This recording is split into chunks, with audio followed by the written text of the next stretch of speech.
Hello again, my name is Monica Buyu and my channel name is Monica Beyond Cancer. If you are watching me for the first time, I take you through an inspirational journey of my healing from the time of diagnosis with multiple myeloma up to the time of healing. Tell a friend to tell a friend to watch and subscribe. Put a notification bell on the screen. Click on the notification bell so that every time you put out a new video, you'll be among the first ones to view. Also, I wish to thank my subscribers and also let you know, thank you for all your comments.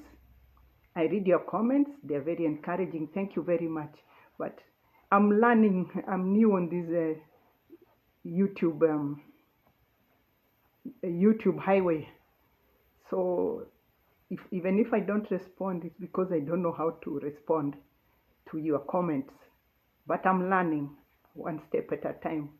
I'll get there. And thank you so much. So we continue once again with my series of the healing journey. So in my last episode, I had already been picked up by the emergency team and loaded onto the ambulance and heading to the hospital. It was a rather long, painful 45 minutes, given that traffic was building in the Nairobi streets.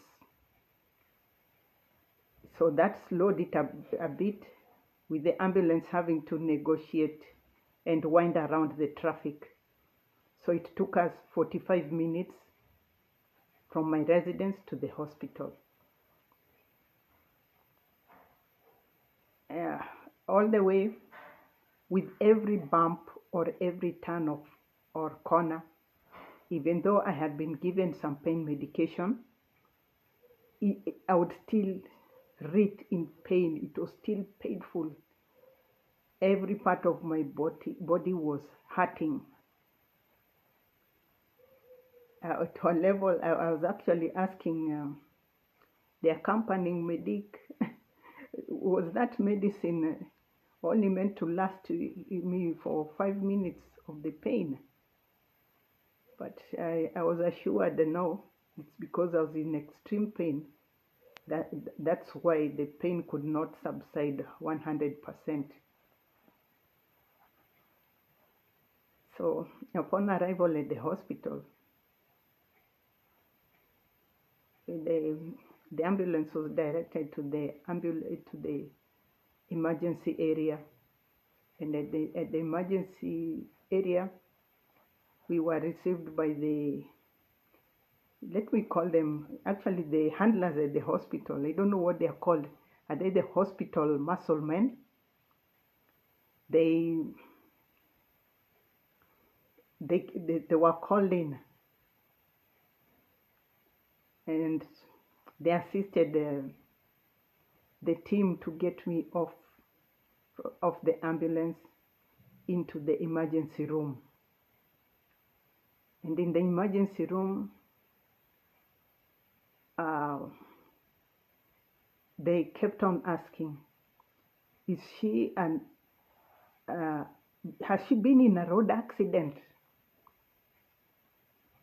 And the handler said no. We picked her up from her residence. And due to the way I was looking, they were wondering what happened in that in that residence. And quietly, the nurses would come and ask me, "Mama, is it gender violence?" And I told them no. And this question kept coming up so many times because I had so many injury fractures that they initially they were not buying the story of that I fell in the house accidentally, and that's how the fractures came up.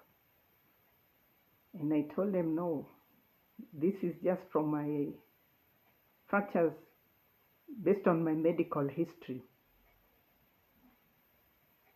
So in the emergency room, I could not even allow them to take off the clothes that I was wearing because it was so painful. I had to sacrifice a very beautiful African gown that I was wearing. I just told them to just cut it out with a pair of scissors. I just told them to cut it out because I could not bear the pain of somebody even asking me to sit up again or turn in order to remove the dress. So in the hospital, they took my medical, at the emergency room, they took my medical history. And he asked me, do I have a medical doctor that I have been attending to at that hospital? I said yes. And I gave them his name. So they called him and told him that they had received his patient and she was in a bad state. So he asked them, okay, just from the general outlook, what was I complaining about? What are the kind of injuries that I have? And he was told. So he gave them some instructions on what to do because he was not able to come in at that time to see me. So he issued the instructions, and after that I was wheeled into the ward. But then again, from the ward, I was supposed to be wheeled into the X-ray room, just getting me again off that bed onto the stretcher to wheel me to the X-ray room was another excruciating experience. At this time, with all my broken parts, from then on for the longest time, any time I needed to be moved from the bed or anywhere, it took 6 handlers, two hospital muscle men, and 4 nurses to move me. And again, in the X-ray room, it wasn't easy. One, you have to lie on that hard steel bed, and hard and cold steel bed. But all the staff empathized with me and they all encouraged me, telling me, okay, just persevere because you're going to go through this only once, and once you settle in your bed in the ward, there will be no other disturbance again. But it was a lot of pain. Just that movement from the X-ray room and again removing me from the stretcher and back again on the bed. That was a whole team of 6. And there I was writhing in pain, sometimes even screaming.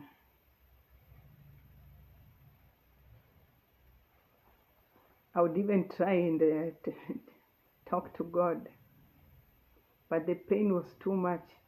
The best I could do would just tell God, this pain is too much. I'm in your hands, Lord. May your will be done. May you ease this pain. May you ease this pain. So after that, after settling in my bed and pain medication had been administered, the orthopedic surgeon who had been attending to me all along finally showed up at midnight. Actually, through my illness, I came to learn that the skilled doctors are really, really busy people. Very busy people.